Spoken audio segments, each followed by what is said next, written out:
Do you ever wonder what separates the financially successful from everyone else?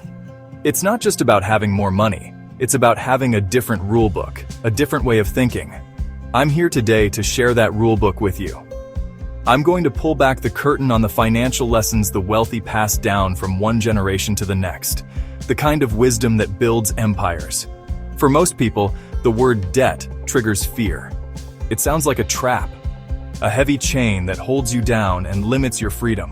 We're taught to avoid it at all costs, to pay with cash, to live within our means. That advice comes from a good place, but it's incomplete. It's a kindergarten-level understanding of a graduate-level concept. The wealthy teach their children that debt isn't inherently good or bad. It is a tool, like a hammer. It can be used to build a magnificent house, or to smash your thumb. The difference is in the hands of the person wielding it. This is the fundamental mindset shift you must make. Stop seeing debt as a monster to be feared. Start seeing it as a force to be mastered. The single most important lesson the wealthy teach their children is this: not all debt is created equal. There are two kinds of debt in this world, and they are polar opposites. Bad debt is what most people are familiar with.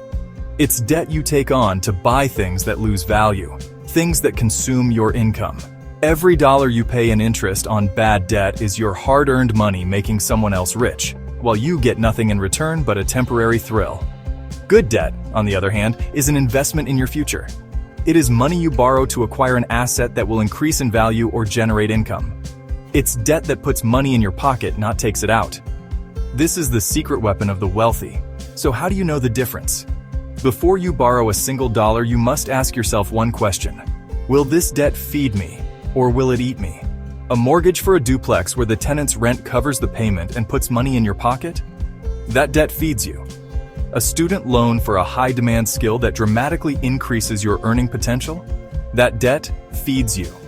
It's an investment in your single greatest asset, you. Stop asking, can I afford the monthly payment? Start asking, will this purchase make me wealthier? Your ability to answer this correctly will determine your financial future.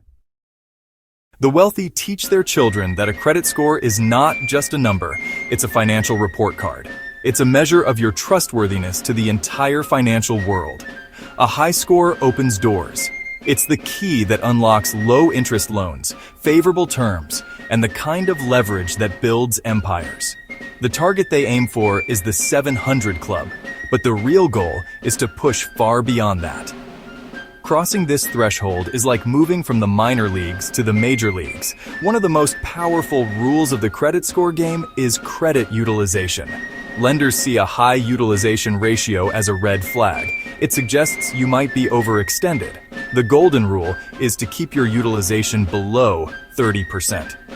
The real pros aim for under 10%. This is why they accept credit limit increases. A higher limit is a tool to lower your utilization. With the same spending, you dramatically improve your score. It's a paradox, accumulating the ability to borrow signals you don't need to. The wealthy treat credit cards like debit cards.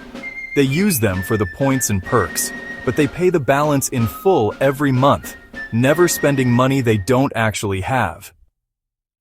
Now we arrive at the master-level strategy, the art of using other people's money, or OPM. This is the core principle of leverage. The wealthy teach their kids not to ask, how much money do I have? But rather, how much money can I get access to? It is a fundamental shift from limitation to infinite possibility. Imagine you use $50,000 as a down payment to secure a $250,000 loan for a rental property. You are now earning returns on a $250,000 asset. This is the Millionaires Playground. You find a tenant whose rent covers all your expenses. Your tenant is effectively buying the property for you over time. It's a wealth-building machine with multiple gears. You get cash flow, your tenant pays down your debt, the property appreciates in value, and you get significant tax advantages. This is how empires are built. You start with one, use the equity and cash flow to buy another and another. You scale using the bank's money and the tenant's money. This is the exact strategy. Don't just save your money in a bank where it loses value. Invest it in cash-flowing assets. Real estate, fueled by good debt, is the perfect vehicle.